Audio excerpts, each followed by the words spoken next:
कई बरस पहले की बात है। किसी गांव में यूसुफ नामी एक बुजुर्ग रहता था जो अपनी बीवी और 2 बेटों के साथ गुर्बत की जिंदगी बसर कर रहा था। पेट भर कर खाना उन्हें शाजू नादिर ही मिलता था। उसके बावजूद उनकी जबान पर हर वक्त शुक्र रहता था। यूसुफ कभी कभार मजदूरी कर लेते थे, लेकिन बीमारी ने उन्हें इतना कमजोर कर दिया था कि अब वो मुश्किल से कोई काम कर पाते। दिन भर की थकावट के बाद जब वो घर लौटते तो ज़ैनब पूछते, यूसुफ, बच्चों के लिए कुछ कमा कर लाए हो? यूसुफ शर्मिंदा होकर कहते, आज फिर खाली हाथ लौटा हूं, लेकिन तुम अल्लाह पर भरोसा रखो, हो सकता है कल कोई काम मिल जाए। यूसुफ की बात सुनकर ज़ैनब बोले, आज फिर मुझे किसी के दर पर भीख मांगने जाना पड़ेगा। रेहान और फारिस जो पास में बैठकर उनकी बातें सुन रहे थे, एकदम से बोले, अम्मी, आप परेशान ना हो, हम जरूर कुछ ना कुछ कमा कर लाएंगे। आपको आइंदा भीख मांगने की जरूरत नहीं पड़ेगी। अगले दिन रेहान ने गांव के बाजार में एक लकड़हारे अब्दुर्रहमान से बात की। अब्दुर्रहमान ने कहा, रोटी के लिए मेहनत बहुत ज्यादा करनी पड़ती है, लेकिन बदले में पैसे बहुत कम मिलते हैं। रेहान ने फौरन कहा, मालिक, हमारा गुजारा कम पैसों में भी हो जाएगा। उस दिन से दोनों भाई सुबह सवेरे जंगल से लकड़ियां काटते और दोपहर को बाजार में बेचते। कुछ ही पैसे मिलते, मगर इस मेहनत के बाद जब वो अपनी मां के चेहरे पर हल्की सी मुस्कुराहट देखते तो ये उनके लिए दुनिया की हर नियामत से बढ़कर होता। कई बार भूख उस कदर शदीद होती कि अगर दोनों भाई खुद खाना खा लेते तो मां बाप के लिए कुछ भी न बचता। दोनों एक दूसरे की तरफ देखते और कहते, चलो मां बाप को खिला दें, हम कल खा लेंगे। एक दोपहर रेहान और फारिस लकड़ियां बेचकर घर लौटे तो देखा कि यूसुफ चारपाई पर बेहोश पड़े हैं। ज़ैनब उनके पास बैठी दुआ मांग रही थी, ऐ अल्लाह, मेरे बच्चों के सरों से उनके बाप का साया न छीन। रेहान दौड़कर गांव में मदद मांगने निकला, मगर गरीब की फरियाद कौन सुनता है। गांव के हकीम अबू बकर ने जब सुना कि दवाओं के पैसे नहीं तो दूर से ही बोला, बेटा, बस अल्लाह ही रहम करे, मैं तुम्हारी कोई मदद नहीं कर सकता। शाम ढली तो यूसुफ ने नम आंखों से रेहान और फारिस को पास बुलाया और कहा, बेटो, अपनी मां का सहारा बनना, उनका ख्याल रखना और कभी झूठ ना बोलना, बस मेहनत से काम लेना, अल्लाह तुम्हारे हालात जरूर बदलेगा। बेटों को आखिरी वसीयत करते करते उनकी सांसें रुक गईं। अचानक झोंपड़ी में खामोशी छा गई। ज़ैनब और बच्चों पर दुखों का पहाड़ टूट पड़ा। आखिर वही हुआ जिसका डर था। रेहान और फारिस के सरों से बाप का साया उठ चुका था। दोनों भाइयों ने बाप की आखिरी रसूमात अदा की। जनाजे से वापसी पर जब रेहान ने अपनी मां ज़ैनब से कहा, अम्मी, आप परेशान न हो, हम आपको कभी भी भूखा नहीं मरने देंगे और हमेशा मेहनत और ईमानदारी से काम लेंगे, तो ज़ैनब ने आंसुओं भरे लहजे में कहा, बेटा, अल्लाह तुम्हें इस्तिकामत दे और कभी किसी के सामने हाथ फैलाने की नौबत ना आए। यूसुफ के जाने के बाद गांव वालों ने भी उनका साथ न दिया। रेहान सुबह से शाम तक काम करता, जंगल से लकड़ियां काटता, गांव में लोगों का बोझ उठाता, कभी कुएं से पानी बहर कर लाता और कभी खेतों में मजदूरी करता, मगर फिर भी घर में चूल्हा जलाना मुश्किल होता। एक दिन जब वो घर लौटा तो देखा कि बूढ़ी मां की तबीयत बहुत खराब है। सर्दी की वजह से उनका जिस्म कांप रहा था। फारिस, अम्मी का कंबल कहां है? रेहान ने पूछा। फारिस ने शर्मिंदा होकर कहा, भाई, हमने दोपहर में उसे लकड़ियों के साथ ही बेच दिया ताकि आटा खरीद सकें। रेहान की आंखें नम हो गईं, मगर उसने कोई शिकवा ना किया, बस मां के पास बैठकर दुआ मांगने लगा। वक्त गुजरता गया और दोनों भाई जवान हो गए। एक दिन गांव में एक ताजिर खालिद बिन वलीद आया जो अपने काम के लिए मजदूर ढूंढ रहा था और उनको शहर ले जाना चाहता था। रेहान के दिल में उम्मीद जागी कि शायद शहर में बेहतर काम मिले। उसने हिम्मत करके कहा, साहिब, हम 2 भाई हैं, गरीब जरूर हैं, लेकिन दिल से मेहनत करना जानते हैं। खालिद ने उन्हें सर से पांव तक देखा और बोला, ठीक है चलो, मगर जो काम मिलेगा वो ईमानदारी से करना होगा। ज़ैनब ने बहुत मना किया। बेटा, शहर बहुत बेरहम है, तुम दोनों अभी कम अक्ल हो। मगर रिहान ने कहा, अम्मी, अगर हम यहां रहे तो भूख से मर जाएंगे। आप बस अल्लाह की जात पर भरोसा रखें, इंशाअल्लाह अल्लाह बहुत जल्द हमारे हालात बदल देंगे।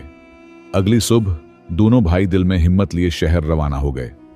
शहर ने उनका इस्तकबाल गुर्बत की नई गहराई से किया।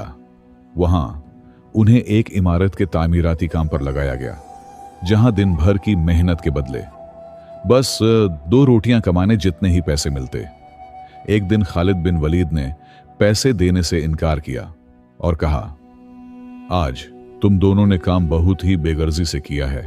उल्टा तुम लोगों ने ज्यादातर वक्त फारिग बैठने और बातों में ही गुजारा है, इसीलिए आज तुम्हें कोई उजरत नहीं मिलेगी। चले जाओ यहां से। रिहान जान चुका था कि शहर का इंसाफ सिर्फ दौलतमंदों के लिए है। अगर वो उस ताजिर के खिलाफ किसी से भी बात करेगा तो उसे यहां से वैसे ही निकाल दिया जाएगा। फारिस ने पूछा, भाई क्या वापस गांव चलें? रिहान ने आंसू साफ करके कहा, नहीं भाई, अगर खाली हाथ वापस घर लौटेंगे तो मां को क्या मुंह दिखाएंगे। मजबूरी के तहत दोनों भाइयों ने वही मेहनत जारी रखी। 2 वक्त की रोटी के लिए दिन भर की मजदूरी करते, ताजिरों की हर वक्त की नोक झोंक सुनते और कभी खाली पेट रातें गुजारते। एक सर्द रात दोनों एक जेर तामीर इमारत के पास ईंटों के करीब बैठे हुए थे। फारिस ने कमजोर आवाज में पूछा, रिहान भाई, क्या अल्लाह हमसे खफा है कि हम काम भी पूरी ईमानदारी से कर रहे हैं, लेकिन हर बार झटक भी दिए जाते हैं? रिहान ने उसे दिलासा देते हुए कहा, नहीं भाई, अल्लाह इम्तिहान लेता है और सब्र करने वालों को ऐसा इनाम देता है कि जो हम सोच भी नहीं सकते। बस तू हिम्मत रख। उसी वक्त एक बुजुर्ग इब्राहिम वहां से गुजरे। उन्होंने दोनों भाइयों को कांपते देखा और पूछा, बेटो, यहां क्यों बैठे हो? और तुम दोनों ने अपना किया हाल बना रखा है। रिहान ने अब तक उनके साथ बीती सारी कहानी सुना दी। इब्राहिम की आंखें भर आए। उन्होंने कहा, चलो मेरे साथ, अल्लाह ने मुझे तुम्हारे लिए भेजा है। वो उन्हें अपने घर ले गए, जहां बूढ़े दरवेश ने उन्हें खाना खिलाया और खूब आवभगत की। फारिस ने आंसू से कहा, भाई, हम कई दिनों तक मेहनत करते रहे, लेकिन इतना अच्छा खाना तो हमने आज तक नहीं खाया। इब्राहिम, जो पास ही बैठे थे, उन्होंने कहा, बेटा, सब्र करने वालों पर अल्लाह रहम जरूर करता है। उस रात दोनों भाइयों ने शहर में पहली बार सुकून से नींद ली। अगले दिन वो नमाज फज्र के वक्त उठे, वुजू किया और फज्र की नमाज अदा की और दोनों ने दुआ की, ए अल्लाह, हम पर रहम फरमा। इब्राहिम उनकी सुनी हुई दास्तान से जान चुके थे कि ये दोनों बहुत ईमानदार लड़के हैं। इसीलिए उन्होंने दोनों भाइयों को अपनी किताबों की दुकान में काम पर रख लिया और कहा, बेटो, मेहनत करते रहना और हमेशा ईमानदारी से काम लेना। रिहान ने कहा, साहिब, हम भूख बर्दाश्त कर लेंगे, मगर ना ही बेईमानी करेंगे और ना ही झूठ और खियानत से काम लेंगे। इब्राहिम की दुकान शहर के एक पुरसुकून कोने में थी। दुकान छोटी थी, मगर उसमें बरकत थी। रिहान और फारिस सुबह दुकान खोलते, सफाई करते, किताबें तरतीब देते और ग्राहकों से नरमी से पेश आते। शाम को इब्राहिम हिसाब करते और कहते, ये तुम्हारा हिस्सा। पैसे कम थे, मगर उनमें ईमानदारी की बरकत थी। उनको जो भी पैसे मिलते, उनमें से कुछ हिस्सा वो खुद रख लेते और कुछ हिस्सा वापस अपनी बूढ़ी मां के पास भेज देते। आहिस्ता आहिस्ता रिहान ने किताबों से सीखना शुरू किया। जब दुकान खाली होती, वो इब्राहिम से पूछता, ये किताब सब्र का फल हमें क्या सिखाती है? इब्राहिम मुस्कुराते, बेटा, जो दर्द तुमने देखा वो इन किताबों के मानी को दिल तक ले जाएगा। बस तुम अपने ईमान पर कायम रहो। फारिस भी कोने में बैठकर इस्लामी वाकयात पढ़ता और रिहान को सुनाता। जब भी बूढ़ी मां ज़ैनब की याद में उनकी आंखें नम होती तो दोनों दुआ मांगते, ऐ अल्लाह, हमारे सब्र को कबूल कर और हमारी मां को तंदुरुस्ती वाली जिंदगी अता कर। दुकान पर आने वाले गाहक अब दोनों भाइयों को जानने लगे। कोई कहता, इतने शरीफ और ईमानदार लड़के हमने आज तक नहीं देखे। तो कोई पूछता, आखिर इनमें इतनी अच्छी तरबियत आई कहां से। एक दिन एक दौलतमंद गाहक जैद, जिनकी दुकान उसी बाजार में ही थी और वो चमड़े के बहुत बड़े ताजिर थे, वो इब्राहिम की दुकान पर आए और रिहान से कहने लगे, बेटा मेरी दुकान पर काम करो, ज्यादा तनख्वाह मिलेगी और काम भी बहुत कम होगा। रिहान ने कहा, मुआफ कीजिए साहिब, जिन्होंने बुरे वक्त में हाथ थामा, हम उन्हें किसी भी सूरत में नहीं छोड़ सकते, चाहे हमें कितने ही माल की पेशकश क्यों न की जाए। इब्राहिम, जो दूर से खड़े ये सब सुन रहे थे, वो बोले, बेटा तुमने मुझे वफादारी का सबक सिखाया, अल्लाह तुमसे खुश रहे। इस दुकान पर काम करते हुए उन्हें काफी अरसा गुजर गया था। उनकी ईमानदारी की बदौलत दुकान में बरकत बढ़ने लगी। दोनों भाई अक्सर अपनी बूढ़ी मां के पास गांव जाते, उनकी दवा का ख्याल रखते और उन्हें अपनी ईमानदारी के किस्से सुनाते। बूढ़ी मां उन्हें दुआएं देते कि बेटा सब्र करने वालों को अल्लाह दिलों में जगह देता है, लेकिन याद रखो अच्छे लोगों के लिए इम्तिहान कभी खत्म नहीं होते। एक दिन एक जमींदार मालिक बिन उस्मान ने महंगी किताबें खरीदें और पैसों का थैला दुकान में ही छोड़ दिया। रिहान ने जब यह देखा तो थैला उठाकर इब्राहिम को दे दिया और कहा, साहिब यह किसी गाहक का थैला यहां ही रह गया है। मगर शाम के वक्त उस थैले का मालिक वापस आया और चिल्लाया, मेरे पैसे कहां हैं? क्या तुम दोनों ने तो नहीं चुरा लिया? लोगों ने रेहान और फारिस को तंज करते हुए कहा। गांव वाले गरीब लोगों की नीयत कौन जाने, फारिस रो पड़ा, हम चोर नहीं। मगर मालिक ने कहा, सच बोलो वरना काजी की अदालत चलो। रिहान ने कहा, साहिब हमने कसम खाई है कि हराम नहीं खाएंगे, आप चाहें तो हमारी तलाशी ले लें। इतने में दुकान पर भीड़ देखकर इब्राहिम भी वहां पर पहुंच आए और मामला जानने के बाद बोले, ये दोनों चोर नहीं बल्कि अमानत की हिफाजत करने वाले हैं, मैं इनका गवाह हूं, ये लीजिए अपना थैला। इन्होंने जब गाहक का थैला यहां पड़ा हुआ देखा तो फौरन मेरे हवाले कर दिया।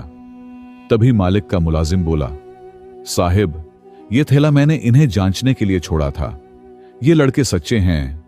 मालिक ने शर्मिंदगी से माफी मांगी और कुछ पैसे इनाम में देने की कोशिश की। रिहान ने कहा, हम मेहनत की कमाई लेते हैं, दुहत्कार दिए जाने की नहीं। इस वाक़े के बाद दुकान की शोहरत बढ़ गई। लोग कहते, इन लड़कों के दिल साफ हैं। कई लोग दुआ देने आते। कोई कहता, काश मेरी औलाद भी इन जैसी ही होती। दोनों भाइयों को अब छोटे मोटे काम भी मिलने लगे, दवाएं लाना, खुतूत का तबादला करना। हर जगह से एक ही बात सुनाई देती, तुम पर बंद आंखों से एतबार है। एक दिन दुकान पर ज्यादा रश नहीं था। फारिस ने रिहान से पूछा, भाई पहले हमें कोई मुना नहीं लगाता था, लेकिन अब सभी हमें इतना अच्छा क्यों मानते हैं? रिहान ने ज़ैनब की बात दोहराई। अम्मी कहती थीं, सब्र करने वालों को अल्लाह दिलों में जगह देता है। ज़ैनब के लिए अब हर हफ्ते पैसे भेजे जाते। वो गांव में दुआएं मांगती हैं, या अल्लाह मेरे बेटों को नेक बना। एक दिन इब्राहिम ने कहा, रिहान अब दुकान का हिसाब तुम संभालो, मैं कमजोर हो गया हूं, तुम मेरा सहारा हो। रिहान ने सर झुका लिया। उसकी आंखों में यूसुफ का चेहरा घूम रहा था, जैसे कह रहे हूं, बेटा मैंने कहा था ना कि मेहनत और ईमानदारी से कभी हार नहीं होती। अब रिहान और फारिस को दुकान में पूरा एतबार मिल चुका था। इब्राहिम दुकान पर कम ही बैठते और कहते, अब मेरी दुकान मेरी औलाद के हवाले है। रिहान ने पूरी दुकान का हिसाब किताब संभालना शुरू कर दिया। फारिस गाहकों से नरमी से पेश आता। दुकान में मुनाफा बढ़ने लगा, मगर रेहान की आदत न बदली। जितने पैसे मिलते सबका हिसाब रखता और सारे इब्राहिम को लुटा देता। जब उनकी दुकान पर गाहक बढ़ने लगे तो उसी वजह से हसद भी जाग उठा। सामने की दुकान के मालिक यजीद, जिसका काम बहुत घाटे में जा रहा था, उसने कुछ गाहक भेजे जिन्होंने हंगामा किया कि इस दुकान से किताबें जैली मिलती हैं और दाम भी बहुत ज्यादा हैं। लोगों ने रिहान और फारिस पर शक किया। रिहान ने कहा, हम हर किताब का हिसाब देने को तैयार हैं। हम कभी धोखा नहीं बेचते और न ही ज्यादा दाम लेते हैं। आप सब चेक कर सकते हैं। इब्राहिम ने उन ग्राहकों से कहा, इन्होंने भूख में भी हराम न खाया, अब दुहू का क्यों देंगे। यजीद का राज खुल गया कि उसने हसद की वजह से यह सब किया और लोगों ने दोनों भाइयों का साथ दिया। बुजुर्ग इब्राहिम ने कहा, बेटा, लोगों की निगाहें बदलती हैं, तुमने को हिसाब देना है, बस तुम उससे डरते रहो। एक दिन जब इब्राहिम शहर से बाहर गए, दुकान रिहान और फारिस के हवाले थी। दोपहर को एक नया गाहक मूसा आया जो कपड़ों और चाल ढाल से बहुत अमीर लगता था। उसने महंगी किताबों का बंडल बनवाया, साथ लिया और कहा, बेटा, सामान से पैसे लाता हूं, बस 2 मिनट रुको। रिहान ने किताबें दे दी, मगर सारा दिन गुजर गया, वो आदमी वापस ना आया। रिहान बहुत बेचैन था क्योंकि उन किताबों की कीमत हजारों में थी। इब्राहिम के लिए नुकसान बहुत बड़ा था। रिहान सारा दिन चुप रहा, मगर रात को नमाज पढ़ते वक्त सजदे में रोता रहा। अगले दिन जब इब्राहिम दुकान पर आए तो रिहान ने उन्हें सारा मुआमला बताया। तब इब्राहिम ने उसे कहा, बेटा, कारोबार में नफा और नुकसान की आजमाइश होता है। कोई बात नहीं, मेरा नुकसान पूरा करेगा, तुम ईमानदारी से काम करते रहो। आहिस्ता आहिस्ता रिहान ने किताबों से सीखना शुरू किया। दुकान पर आने वाले ग्राहक दोनों भाइयों को जानने लगे। कोई कहता, इतने शरीफ और ईमानदार लड़के हमने आज तक नहीं देखे। तो कोई पूछता, आखिर इनमें इतनी अच्छी तरबियत आई कहां से। अब वो दुकान रिहान और फारिस ही संभालने लगे। इब्राहिम बस अपने घर में ही रहते। वो हर माह का हिसाब उनको घर में ही जाकर दे आते और अब वो एक बेहतर जिंदगी गुजारने लगे थे। बेशक अल्लाह सब्र करने वालों के साथ है। प्यारे दोस्तों, ये किस्सा हमें सिखाता है कि हमें हमेशा ईमानदार और साबर रहना चाहिए, चाहे हालात कितने ही मुश्किल क्यों ना हो जाएं। अगर हम सच पर कायम रहेंगे तो आखिरकार सच ही जीतेगा। हमें दूसरों पर झूठे इल्जाम लगाने से बचना चाहिए। किसी की कामयाबी देखकर हसद में मुब्तला हो जाना न सिर्फ गुनाह है, बल्कि एक दिन हमें खुद रुसवाई का सामना करना पड़ता है। हमें सब्र और समझदारी से काम लेना चाहिए, खास तौर पर जब कोई हम पर इल्जाम लगाए। हमें गुस्से या बदले के जज्बे में आकर जल्दबाजी नहीं करनी चाहिए, बल्कि दलील और सबूत के साथ अपना दिफा करना चाहिए। हमें हर हाल में हक का साथ देना चाहिए। अगर हमारे सामने किसी पर जुल्म हो रहा हो या कोई सच बोल रहा हो तो हमें उसकी हिमायत करनी चाहिए, न कि खामोश तमाशाई बनकर बैठ जाना चाहिए। हमें दूसरों की कामयाबियों से खुश होना चाहिए और उनसे कुछ सीखने की कोशिश करनी चाहिए, न कि उनके रास्ते में रुकावटें डालने का सोचना चाहिए।